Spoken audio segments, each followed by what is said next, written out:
Stray Kids went from a South Korean survival show in 2017 to selling out stadiums across 5 continents. And when a K-pop group reaches that level of global fame, something predictable happens. The internet starts connecting dots. Fan edits, social media threads, pairing fantasies built on nothing more than 2 famous people existing in the same cultural moment.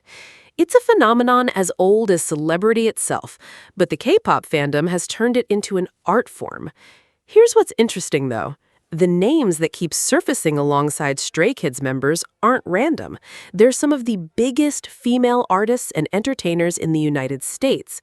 Women whose own fame is massive enough that the mere idea of a connection generates millions of clicks. So who are these women, and what is it about specific SKZ members that makes fans pair them together in the first place? Visual chemistry? Musical overlap? Or just the sheer collision of 2 global fan bases with too much creative energy? From pop royalty to fashion icons, here are 7 of the most beautiful American celebrities ever linked to Stray Kids members. And number 1 is a name you genuinely won't see coming. Number 7. Selena Gomez, linked to Bang Chan. Before we talk about the rumor, you need to understand who these 2 people actually are, because their individual stories are what make this pairing so fascinating to fans in the first place. Selena Marie Gomez was born on July 22, 1992 in Grand Prairie, Texas. Her mother, Mandy Teefey, was just 16 years old when Selena was born, and the family struggled financially throughout much of her childhood. Gomez has spoken publicly about watching her mother work multiple jobs, sometimes skipping meals so her daughter could eat. That background matters because everything Selena built after that point, she built against serious odds. Her first break came at age 7, when she was cast on Barney and Friends, the same show that once featured a young Demi Lovato. But the role that changed her trajectory was Wizards of Waverly Place on Disney Channel, which premiered in 2007 and ran for 4 seasons. By the time the show ended, Selena wasn't just a child actress anymore. She was a brand. Her transition to music followed naturally. Her debut album, Stars Dance, dropped in 2013 and debuted at number 1 on the Billboard 200. The lead single, Come and Get It, cracked the top 10, and suddenly, Selena Gomez was operating on 2 fronts, acting and music, both at an elite level. But what truly sets Selena apart from the celebrity landscape isn't just commercial success, it's vulnerability. She went public with her lupus diagnosis in 2015, revealing that she had undergone chemotherapy and would eventually need a kidney transplant, which she received from her friend, Francia Raisa, in 2017. In 2020, she disclosed that she had been diagnosed with bipolar disorder. In an industry that rewards perfection, Gomez chose honesty, and her audience responded. By the mid-2020s, she had become one of the most followed individuals on Instagram globally, with a following that rivals entire nations in population. Then there's Rare Beauty. Launched in 2020, her cosmetics line wasn't just another celebrity cash grab. The brand was built around the idea that beauty standards need to be broader, more inclusive, and less punishing. The Rare Impact Fund, connected to the brand, committed to raising $100 million over 10 years for mental health services. The company's valuation reportedly surpassed $1 billion within just a few years of launch, making Gomez not only a performer and actress, but a legitimate business mogul. On the acting side, her role as Mabel Mora in Hulu's Only Murders in the Building alongside Steve Martin and Martin Short earned her critical praise and multiple award nominations. It proved she could hold her own with comedic legends decades her senior. No small thing for someone Hollywood once filed neatly in the Disney Kid drawer. Now, let's talk about the other half of this pairing. Christopher Bang, known worldwide as Bang Chan, was born on October 3, 1997 in Sydney, Australia. He's Korean-Australian, raised in a multicultural household that gave him fluency in both English and Korean. At just 13 years old, he moved to South Korea alone to begin training at JYP Entertainment, one of the country's most powerful entertainment agencies. He trained for approximately 7 years. Think about that. He spent nearly half his childhood preparing for a career with no guarantee it would ever materialize.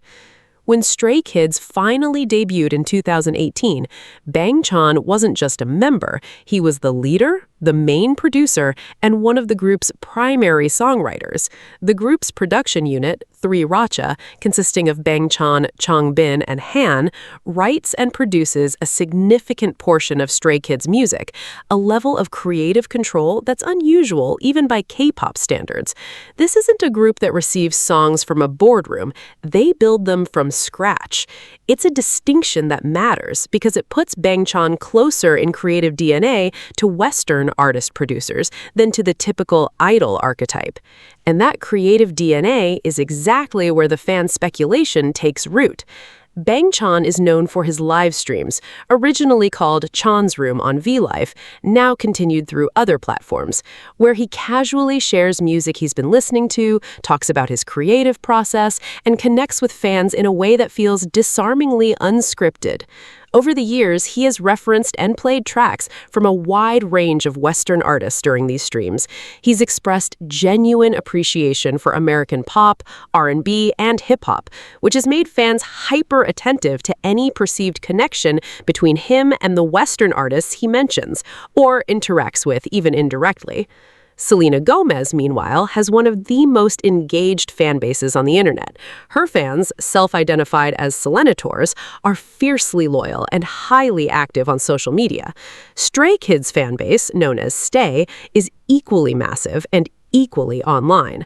When two fandoms of that size exist in the same digital ecosystem, crossover content is inevitable. Fan edits pairing Bang Chan and Selena Gomez began circulating on platforms like Twitter, TikTok, and YouTube. Short videos set to music, photo manipulations, fictional scenarios. The edits typically lean into surface-level similarities. Both are multilingual, both have enormous global reach, and both project a warmth and approachability that fans find magnetic. But here's what needs to be said clearly. There is no verified public record of Selena Gomez and Bang Chan ever meeting, collaborating, or having any form of romantic relationship. No interview, no behind-the-scenes footage, no credible insider report. The association exists entirely within the space of fan creativity and online speculation. That doesn't make it meaningless. Fan culture is a legitimate and powerful force in modern entertainment, but it does make it fictional. What's genuinely interesting, though, is why this particular pairing resonates. Selena represents a very specific kind of American celebrity, someone who has been famous since childhood, survived public scrutiny of her health and personal life, and emerged with both her career and her authenticity intact. Bang Chan represents something parallel in the K-pop world, a trainee who gave up a normal adolescence for an uncertain dream and came out the other side as the creative engine of one of the biggest groups on the planet. Both of them carry a narrative of resilience that fans recognize and admire, and it's that shared emotional frequency, not any real-world interaction, that fuels the pairing.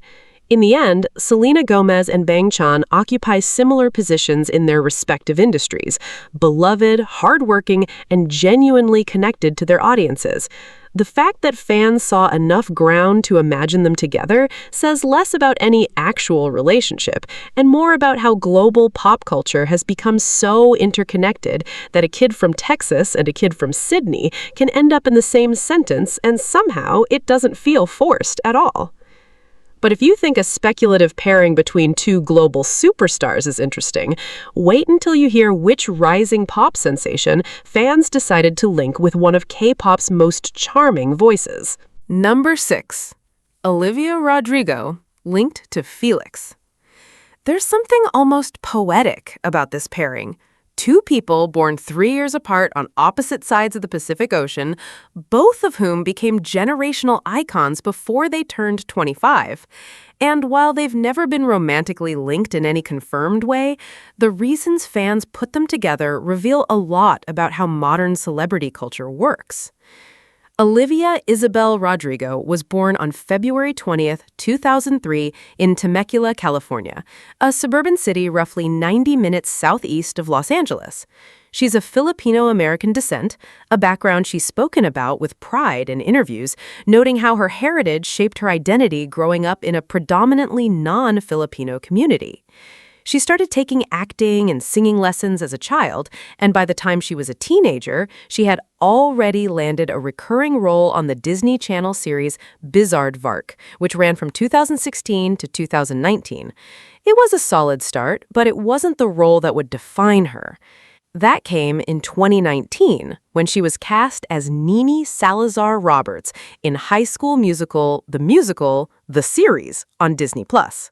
The show gave her a platform, but what she did with that platform is what changed everything.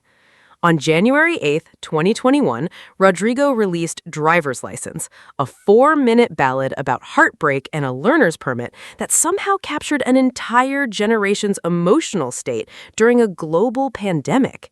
The song didn't just perform well, it shattered Spotify's record for most streams in a single day upon its release.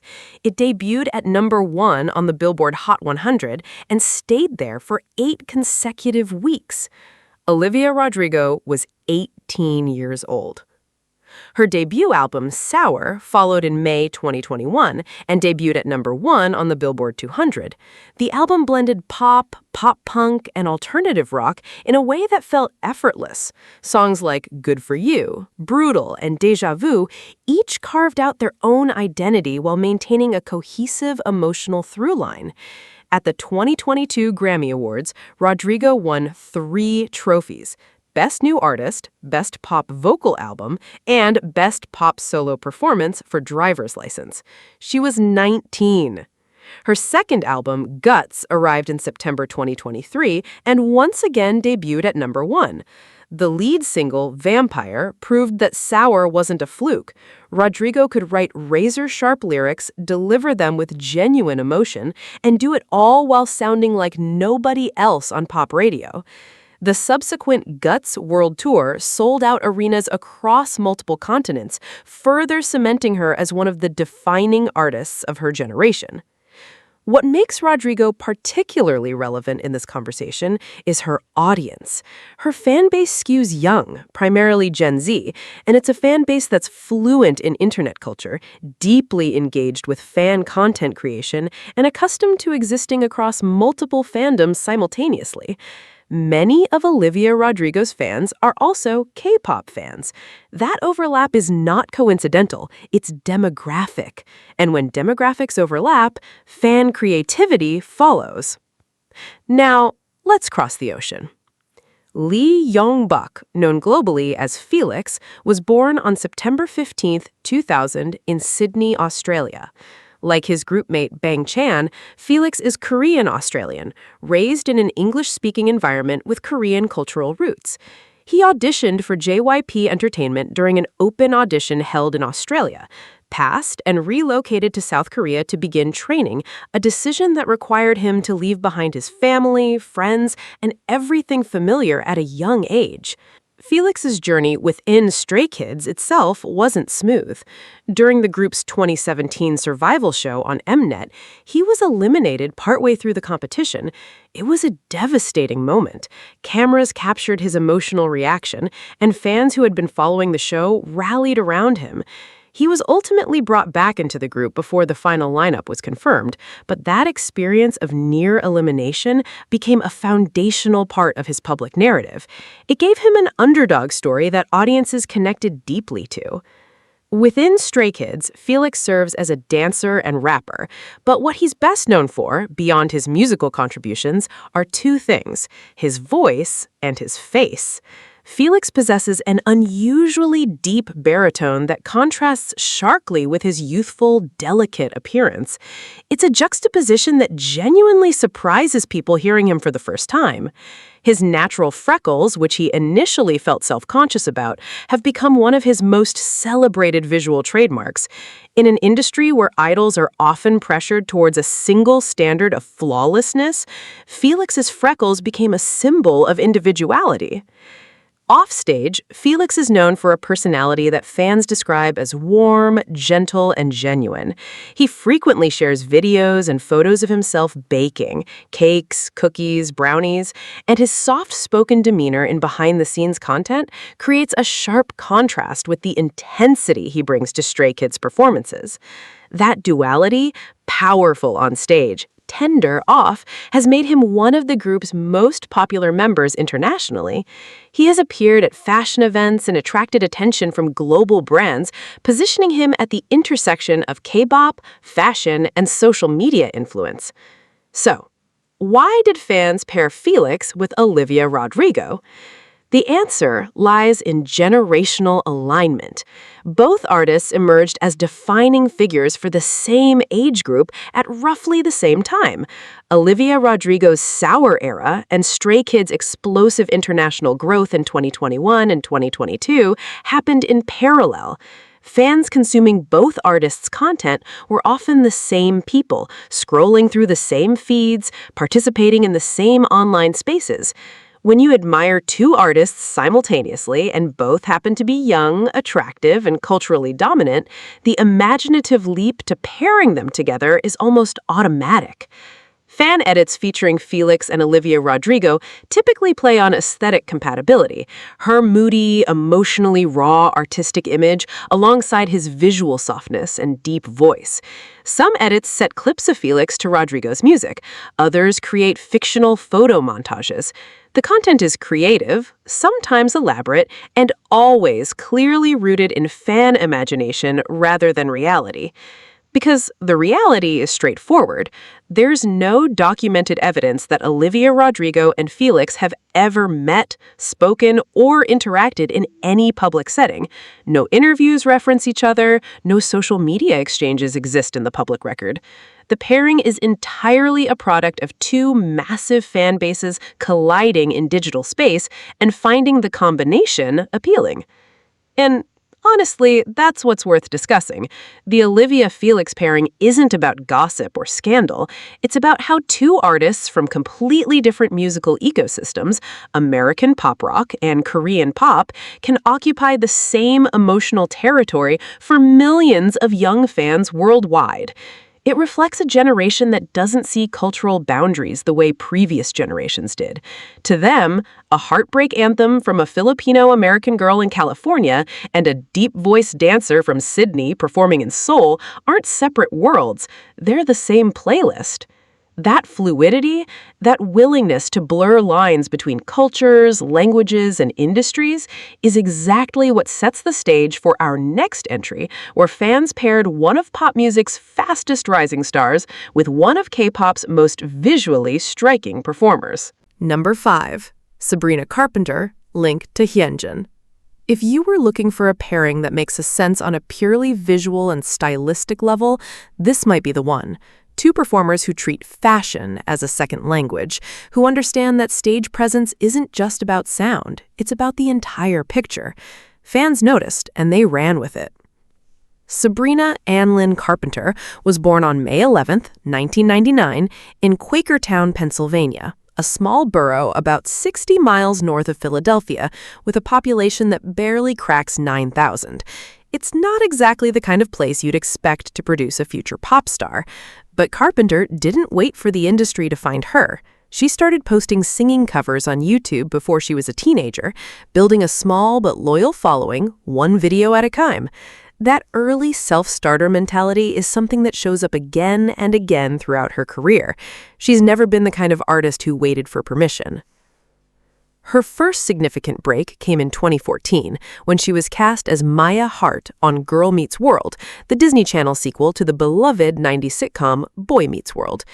The show ran for 3 seasons until 2017, and while it generated a dedicated fan base, Carpenter was already building something alongside it. She released her debut album, Eyes Wide Open, in 2015, followed by Evolution in 2016. Both were solid pop records, but they existed primarily within the Disney ecosystem, enjoyable, well-produced, and largely confined to a younger demographic. What happened next is what separates Carpenter from many of her Disney-era peers. Instead of fading into the where are they now cycle that claims so many child stars, she kept working. Singular, Act 1, arrived in 2018, Singular, Act 2, in 2019. Each release showed growth, sharper songwriting, more confident vocal delivery, a willingness to push into territory that Disney wouldn't have approved. But the real transformation came with Emails I Can't Send in 2022. The album was a deliberate departure, lyrically candid, sonically adventurous, and unmistakably adult.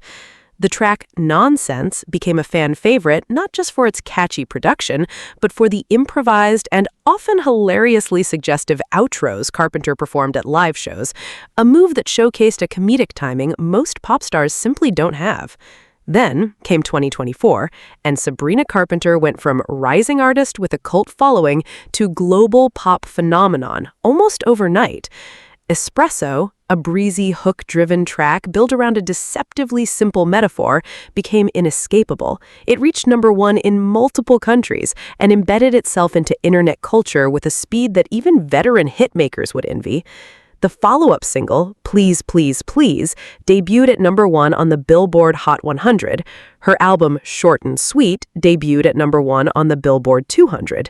In the span of a few months, Carpenter had achieved the kind of commercial dominance that usually takes artists years to build. What distinguishes Carpenter beyond her music is her relationship with fashion and visual presentation. Standing at approximately 5 feet tall, she's turned her petite stature into a signature rather than a limitation. Her style, a blend of vintage glamour, playful femininity, and deliberate camp, has made her a fixture at fashion weeks and a magnet for brand partnerships. She understands instinctively that modern pop stardom is multimedia. The music matters, but so does the image, the humor, the aesthetic identity. Carpenter controls all of it with a precision that belies her casual, witty public persona. Now let's talk about the person fans put her next to. Hyunjin was born on March 20th, 2000, in Seoul, South Korea. Unlike Bangshan and Felix, who grew up in Australia, Hyunjin is Seoul-born and Seoul-raised. His path to JYP Entertainment didn't follow the traditional audition route. According to widely reported accounts, he was scouted by a JYP casting agent who spotted him on the street. In the K-pop industry, street casting typically happens when an agency identifies someone whose physical appearance fits their standards before anything else. That detail tells you something about Hyunjin's visual impact. It was enough to get him through the door before anyone heard him sing, dance, or rap. Within Star Kids, Hyunjin occupies a unique space. He's a dancer, rapper, and vocalist, but his most discussed attribute, both within the fandom and in the broader K-pop conversation, is his visual presence. He's frequently cited in fan polls and industry discussions as one of the most striking faces in contemporary K-pop. His features are often described as having an androgynous quality, sharp and delicate simultaneously, and his willingness to experiment with his appearance, including periods of long hair that became iconic within the fandom, has made him a canvas for fashion and beauty in ways that extend beyond typical idol marketing. But reducing Hyunjin to visuals alone misses a significant part of who he is. He's a trained and expressive dancer whose performance style leans toward fluidity and emotional storytelling rather than pure technical precision. He's also a visual artist in the literal sense. He paints and draws, and his artwork has been exhibited and shared publicly. There's a creative depth there that exists independently of his idol career. In recent years, Hyunjin has become increasingly prominent in the fashion world, working with luxury brands like Versace and appearing on the covers of major fashion and lifestyle magazines. He's carved out a lane where K-pop performance, high fashion, and fine art intersect, and very few idols operate credibly in all three spaces. So when fans looked at Sabrina Carpenter and Hyunjin side by side, the pairing wasn't random. It was aesthetic logic. Both are performers who understand that artistry isn't confined to one medium. Carpenter brings music, comedy, and fashion together into a cohesive identity. Hyunjin merges dance, visual art, and high fashion into his. Both have a relationship with style that goes beyond just wearing nice clothes. They use fashion as a form of expression, as an extension of their artistic identity. Fan edits pairing the two tend to emphasize this visual and stylistic compatibility. Side-by-side photos at fashion events, montages set to each other's music, imagined editorial shoots that feel like they could exist in an actual magazine. As with every entry on this list, the pairing exists entirely in the realm of fan imagination. There is no documented meeting between Sabrina Carpenter and Hyunjin, no collaborative project, no social interaction, no credible report of any personal connection. The speculation is a product of two fan bases recognizing a shared aesthetic sensibility and doing what fandoms do best, creating content that explores the what if. But the fact that fans instinctively paired a Pennsylvania-born pop singer with a Seoul-born K-pop artist based on creative and visual compatibility rather than nationality or language says something real about where global entertainment is heading. The borders between industries are dissolving, and audiences are the ones dissolving them. And speaking of creative kinship across borders, our next entry brings together two artists whose connection isn't about fashion or visuals at all. It's about something far more raw, the music itself. Number 4. Billie Eilish linked to Han. This is the pairing that lives and dies on creative DNA. Not visuals, not fashion, not some superficial aesthetic match. This one is about two artists who write from the same emotional place.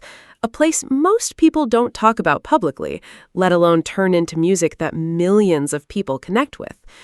Billie Eilish Pirate Baird O'Connell, yes, that's her full legal name, was born on December 18, 2001 in Los Angeles, California. She grew up in the Highland Park neighborhood, a historically working-class area on the northeast side of the city. Her parents, Maggie Baird and Patrick O'Connell, were both actors and musicians who never quite broke through to mainstream fame themselves, but built a household where creativity wasn't extracurricular, it was the default setting. Both Billie and her older brother Phineas O'Connell were homeschooled, which gave them the kind of unstructured time that tends to either produce nothing or produce something remarkable. In their case, it was the latter. She joined the Los Angeles Children's Chorus at age 8, where she developed the vocal control and breath technique that would later define her signature sound, that whispery, close mic intimacy that makes listeners feel like she's singing directly into their ear from 3 inches away. But the moment that launched everything happened in 2015, when she was 13 years old. Her brother Phineas had written a song called Ocean Eyes for his own band, but Billie recorded a version of it and they uploaded it to SoundCloud. It was supposed to be a demo for her dance teacher. Instead, it went viral. Within weeks, it had been streamed hundreds of thousands of times. Within months, major labels were calling. Her debut EP, Don't Smile at Me, arrived in 2017 and immediately signaled that Billie Eilish was not going to follow anyone else's playbook. The production was sparse, the lyrics were dark, and the visual aesthetic leaned into horror and surrealism in ways that mainstream pop actively avoided. Then came her debut album, When We All Fall Asleep, Where Do We Go?, in March 2019. It debuted at number 1 on the Billboard 200. The single Bad Guy reached number 1 on the Hot 100. And at the 2020 Grammy Awards, Billie Eilish, at 18 years old, swept all 4 major categories: Record of the Year, Album of the Year, Song of the Year, and Best New Artist. She was the youngest artist in Grammy history to accomplish that feat, and only the second artist ever after Christopher Cross in 1981 to win all 4 in a single ceremony. Her second album, Happier Than Ever, debuted at number 1 in 2021. Her James Bond theme, No Time to Die, won the Academy Award for Best Original Song. What Was I Made For?, written for the Barbie film, won another Oscar in 2024. Her third album, Hit Me Hard and Soft, once again debuted at the top of the charts. Every single full-length project Billie Eilish has released has debuted at #1. That's not a hot streak. That's consistency at the highest level of commercial music. But what matters most for this conversation isn't the chart positions. It's the content. Eilish has been open about her struggles with mental health, including a diagnosis of Tourette syndrome, which she's discussed in interviews and on social media. Her music doesn't shy away from anxiety, depression, body image issues, or the specific disorientation of growing up under public scrutiny during adolescence. She writes about these things not for shock value, because they're true. And that honesty is what separates her from artists who merely perform vulnerability as an aesthetic choice. And it's that exact quality, unfiltered emotional honesty rooted in personal experience, that connects her, in the minds of fans, to Han Ji-sung. Han was born on September 14, 2000 in Incheon, South Korea. He spent part of his youth living in Malaysia before returning to South Korea to pursue a career in music. He joined JYP Entertainment as a trainee and became a founding member of 3RACHA, the production and songwriting unit that forms the creative backbone of Stray Kids, alongside Bangchan and Changbin. Within the group, Han serves as a rapper, vocalist, and one of its most prolific songwriters. He holds writing and composition credits on the vast majority of Stray Kids' discography, a body of work that spans hundreds of songs across studio albums, EPs, and special releases. What distinguishes Han as a lyricist is range. He can write aggressive, high-energy rap verses with dense, technical flows, and in the next song, deliver a quiet, emotionally exposed vocal performance that sounds like a completely different artist. That versatility isn't just a product of skill, it reflects the actual emotional range of the person writing the words. And Han has been unusually transparent about where that range comes from. He has spoken publicly about his struggles with anxiety and panic disorder. During certain periods, he stepped back from some group activities to prioritize his mental health, a decision that, in the relentlessly demanding K-pop industry, carries real professional risk. The fact that he did it anyway, and that Stray Kids and JYP Entertainment supported that decision publicly, became a significant moment for fans who saw it as a validation of something the industry rarely acknowledges openly. Han didn't just write about anxiety in his lyrics, he lived it visibly, and that visibility gave his words a weight that purely fictional angst could never carry. This is where the Billie Eilish connection crystallizes for fans. Both artists channel genuine psychological struggle into their creative work. Both have been public about mental health in ways that go beyond vague platitudes. Both bring an intensity to their performances that feels personal rather than performative, and both do all of this while operating in industries, American pop and K-pop respectively, that historically prioritize image control over emotional transparency. Fan content pairing Billie Eilish and Han typically focuses on this artistic and emotional parallel. Edits often feature their most emotionally raw performances side by side, set to each other's music, highlighting the tonal similarities and how they approach dark subject matter.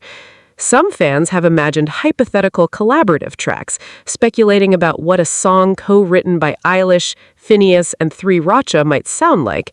The creative reasoning is sound. Their musical sensibilities share enough common ground that a collaboration wouldn't feel forced. But as with every entry on this list, this one remains entirely theoretical. There is no public record of Billie Eilish and Han meeting, communicating, or working together.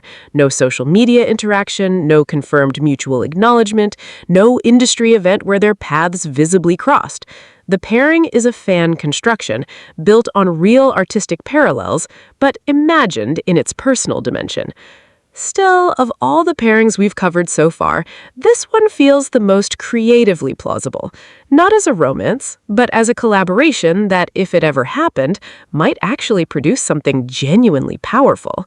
And if the idea of artistic kinship across continents intrigues you, our next entry takes things to a completely different level, where fashion, film, and global stardom collide in a way that fans couldn't imagine.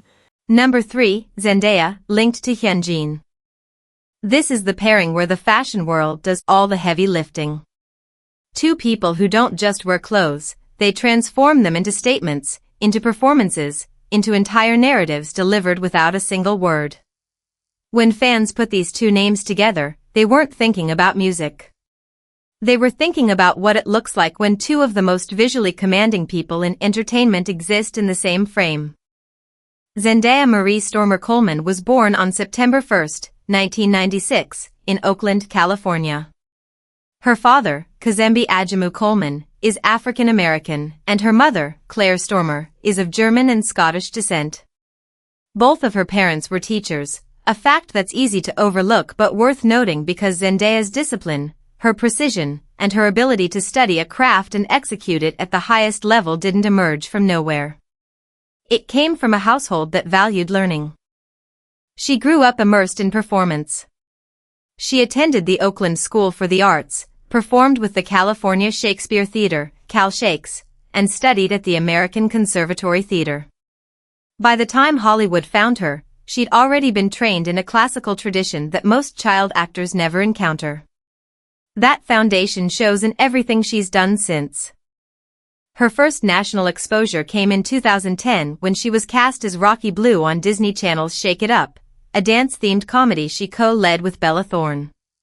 The show ran for 3 seasons and established Zendaya as a recognizable face, but it was still Disney, bright, safe, contained.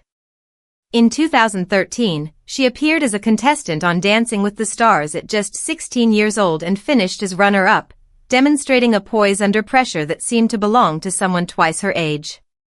She followed that with another Disney series, KC Undercover, which ran from 2015 to 2018, and for which she also served as a producer, a level of behind-the-scenes involvement that was unusual for a Disney Channel star still in her teens.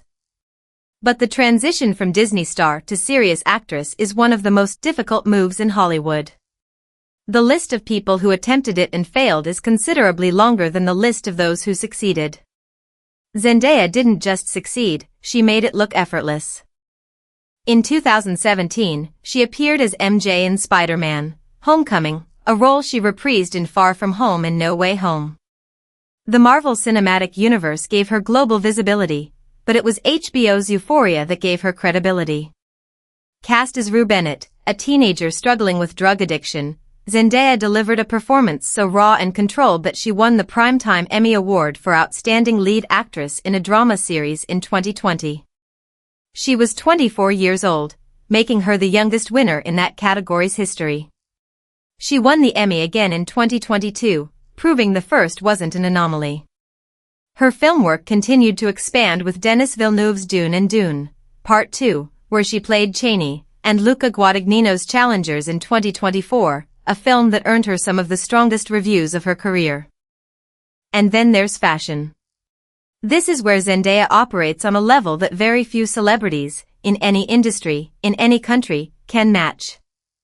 Her partnership with stylist Law Roach, which lasted over a decade, produced some of the most iconic red carpet moments in recent memory.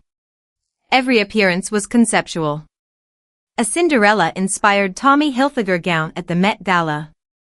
A Versace-clad tribute to vintage Hollywood at the Oscars. A Joan of Arc-inspired armor look that turned a press tour into a cultural event. Zendaya doesn't get dressed, she curates experiences.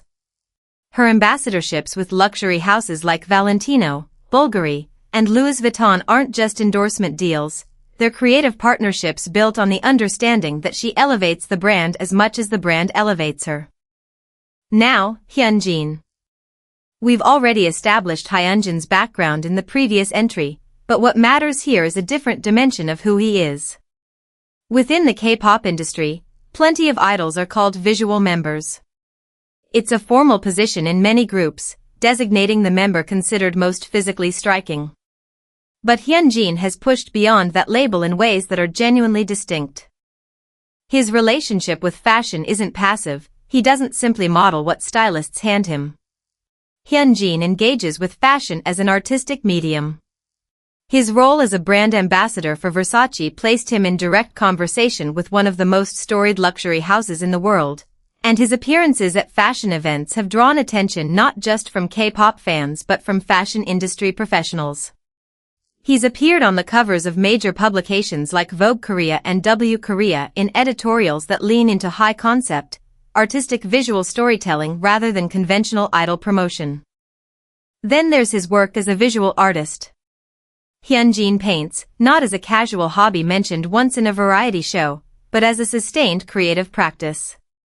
His artwork has been publicly exhibited, and the pieces demonstrate an engagement with form, color, and emotion that goes beyond what you'd expect from someone whose primary job is performing on stage. Combined with his dance style, fluid, narrative, more contemporary than technical, Hyunjin presents a creative profile that is genuinely multidisciplinary: dancer, performer, painter, fashion figure.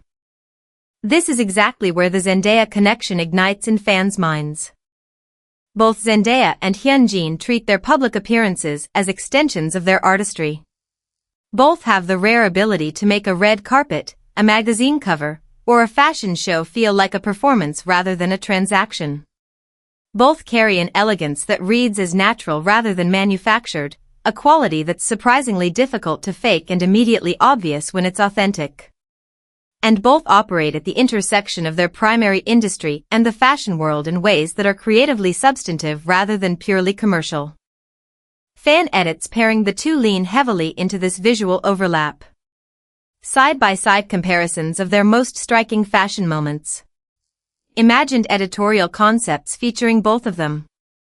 Video montages set to atmospheric music that treat them as two sides of the same aesthetic coin. The content is less about imagining a romance and more about imagining a visual collaboration, a photoshoot, a campaign, a moment where two of the most photogenic people in their respective industries share the same lens. And once again, no, there is no evidence that Zendaya and Hyunjin have ever met. No shared event, no social media exchange, no industry crossover.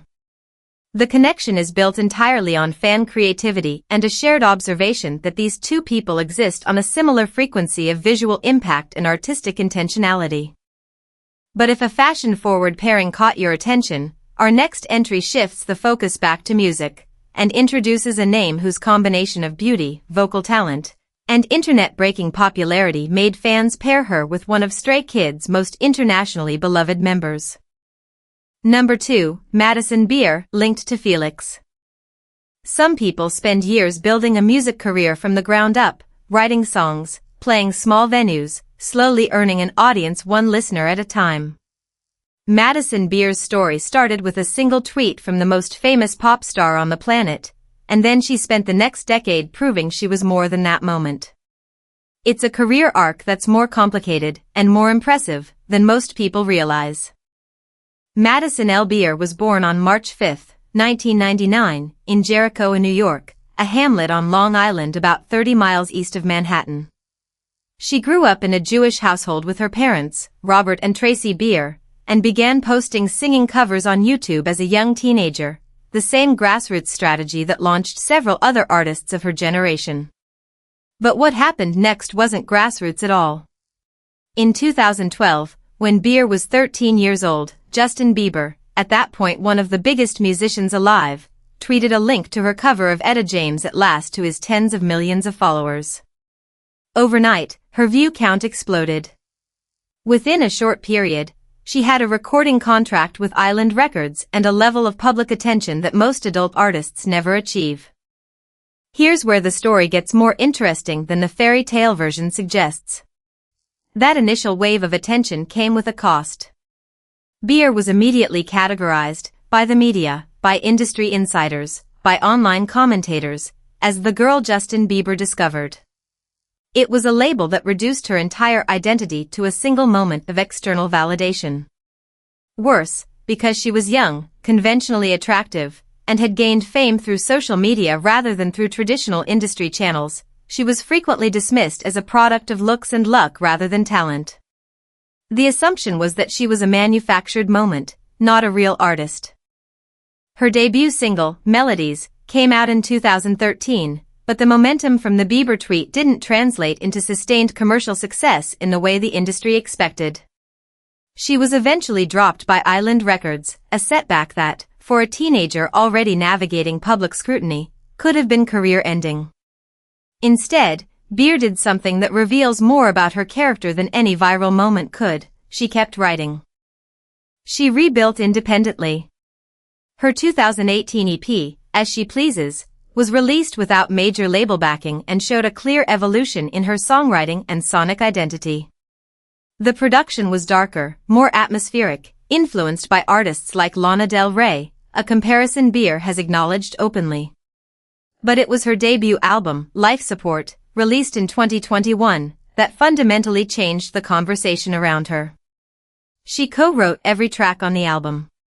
The subject matter was unflinching: mental health, toxic relationships, self-worth, the experience of being publicly reduced to your appearance.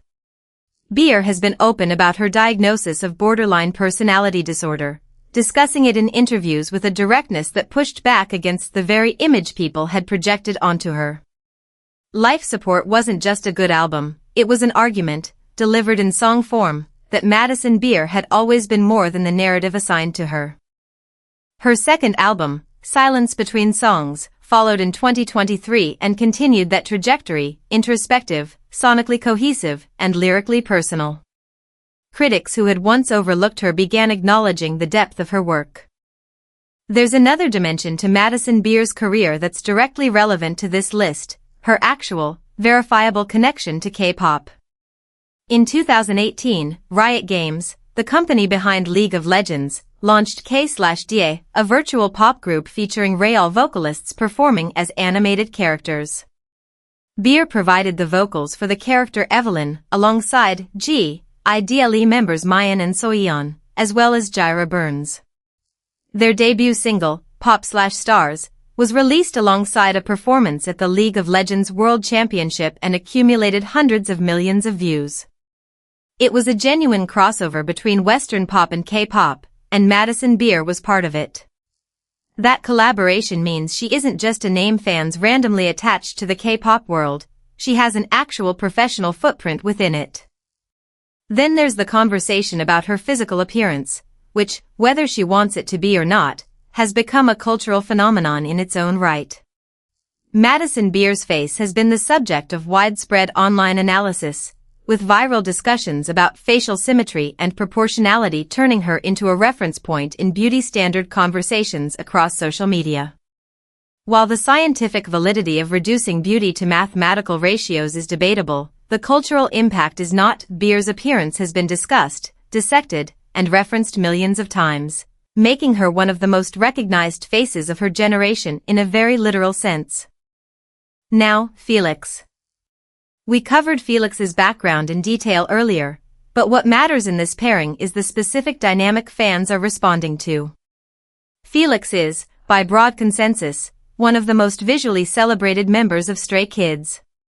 His freckles, his contrasting deep voice, his gentle off-stage persona, these qualities have made him a focal point for international fans who are drawn to K-pop idols who break the conventional mold. He has one of the largest individual fanbases within Stray Kids, and that fanbase is disproportionately international, particularly in English-speaking markets where Madison Beer's audience also lives.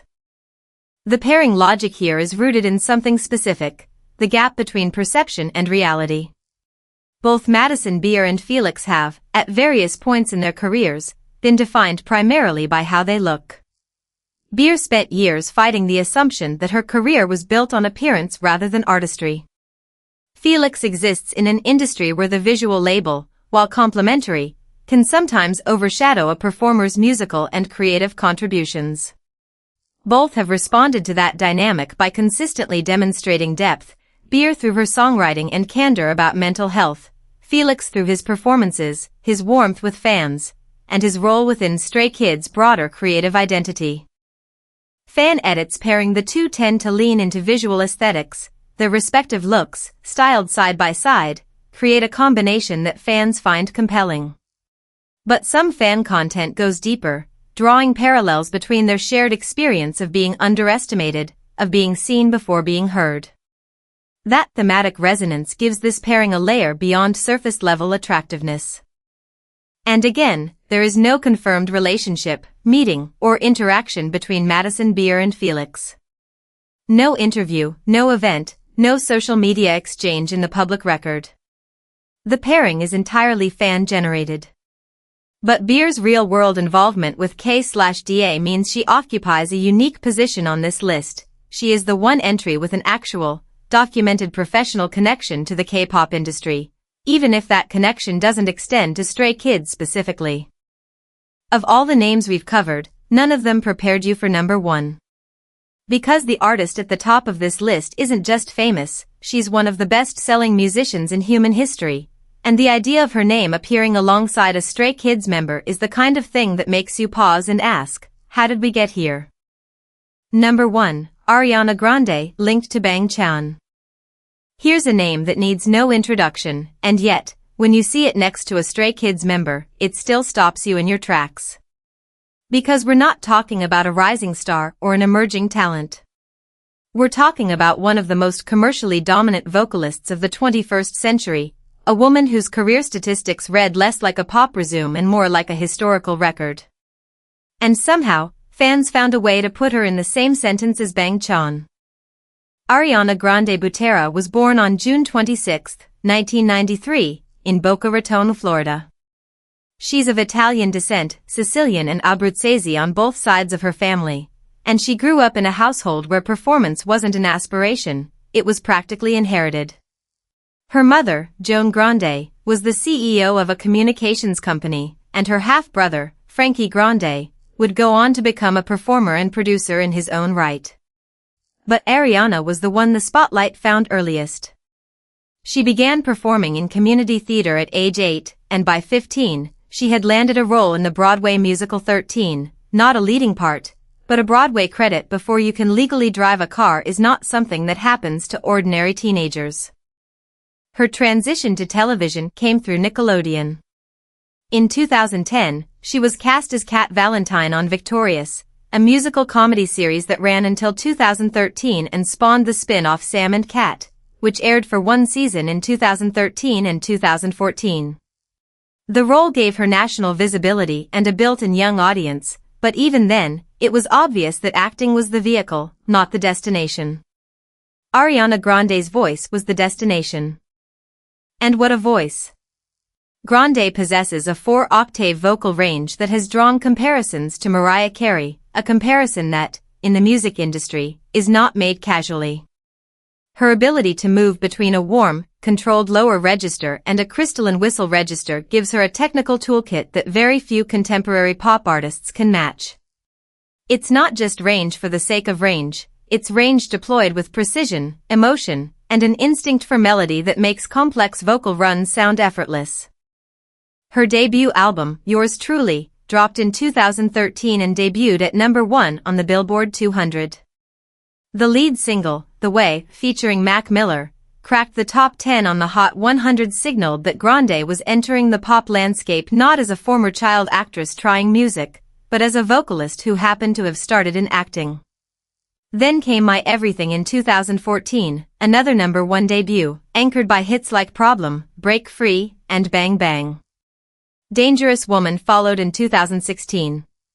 Sweetener in 2018 won the Grammy Award for Best Pop Vocal Album. Thank You, next in 2019 shattered streaming records and produced 3 Billboard Hot 100 number 1s. Positions in 2020, number 1. Eternal Sunshine in 2024, number 1. Every single studio album Ariana Grande has released has debuted at number 1 on the Billboard 200.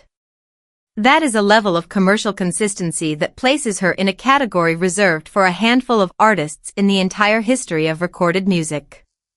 She has sold over 85 million records in the United States alone and accumulated more than 75 billion streams across platforms. But the moment that defined Ariana Grande beyond music, the moment that turned her from a pop star into something larger, happened on May 22, 2017. A suicide bomber detonated an explosive device in the foyer of Manchester Arena at the end of her concert. 22 people were killed. Hundreds were injured. Many of the victims were children and teenagers who had come to see their favorite singer perform.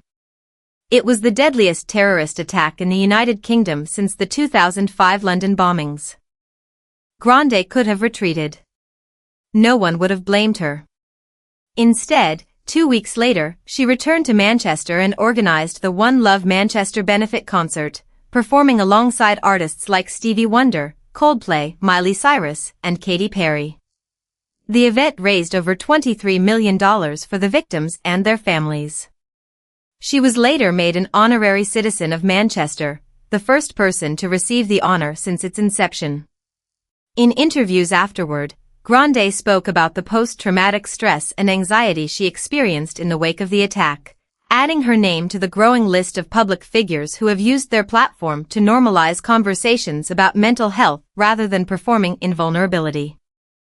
Her career continued to evolve. In 2024, she starred as Glinda in John M. Chu's film adaptation of the Broadway musical Wicked, a role that grossed over $600 million worldwide at the box office and reminded audiences that the voice which defined a generation of pop music was equally formidable in a theatrical context. So, Ariana Grande. One of the best-selling artists in history. A vocalist whose technical ability is essentially beyond dispute. A person who responded to unimaginable tragedy with generosity and resilience. And fans linked her to Bang Chan. The connection, like every other entry on this list, is fan-generated. But it's not random. Bang Chan is known, through his live streams, for sharing the music he listens to and admires, and Western pop is a consistent part of that rotation. He grew up in Australia consuming English-language music as his primary musical diet, and that background gives him a genuine, unperformative appreciation for artists like Grande. When fans watch their leader casually vibing to tracks from one of the biggest pop stars in the world, the mental connection forms naturally. If he appreciates her music, if she represents the kind of artistry he grew up admiring, then, in the logic of fandom, imagining them together isn't a stretch. It's a narrative that writes itself. Fan edits pairing Ariana Grande and Bang Chan typically play on the contrast itself, the sheer scale difference between a global pop megastar and a K-pop group leader, and find something appealing in that asymmetry. Some edits focus on their shared qualities, both are hardworking, both are known for genuine warmth toward their fans, both carry the weight of leadership in their respective domains. Others simply enjoy the visual pairing, creating content that exists purely for creative entertainment. There is, as of course, no confirmed meeting, interaction, or relationship between Ariana Grande and Bang Chan. No interview, no backstage encounter, no verified social media exchange. The gap between their respective positions in the global music hierarchy makes a casual connection improbable, though not impossible. The entertainment world is smaller at the top than it appears from the outside. But as of now, the pairing is entirely speculative, born from fan creativity and the irresistible question of what if. And maybe that's the most fitting way to end this list.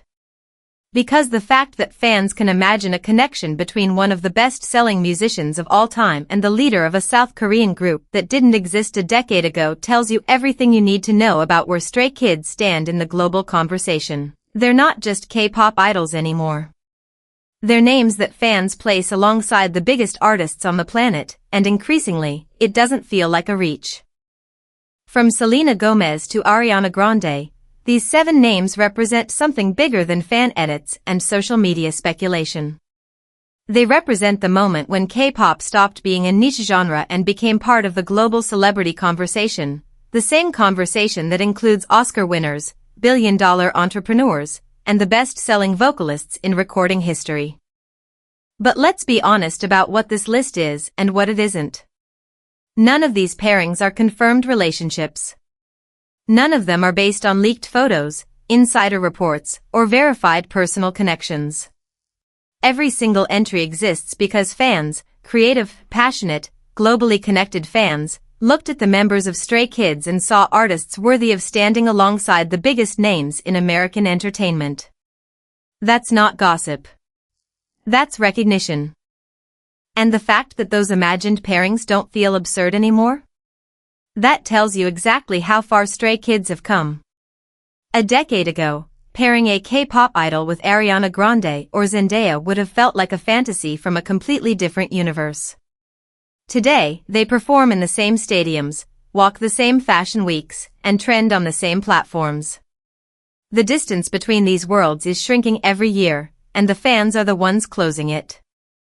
So here's the question, out of all 7 names on this list, which pairing caught you off guard the most? And more importantly, is there a name we missed that you think belongs here? Drop it in the comments. Subscribe if you're new, and we'll see you in the next one.